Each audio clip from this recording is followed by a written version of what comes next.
guys, dito na ako ngayon sa aming na-purchase na bahay. So itutur ko kayo, tara.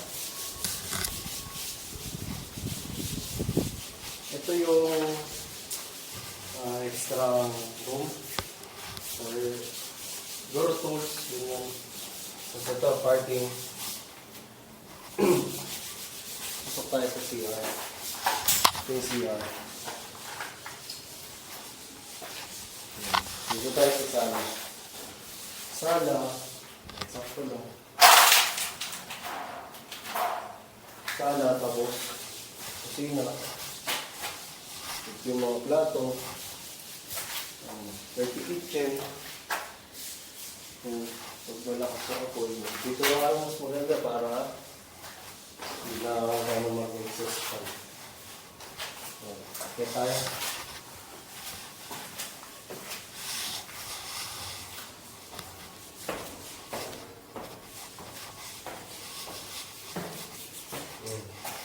Pangalawang CR. Dito malaki. Kahit tatlong bedroom. Kasya-kasya.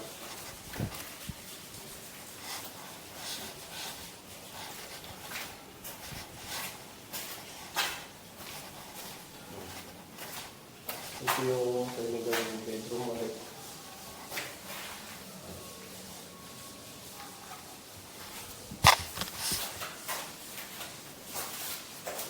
Explore nyo.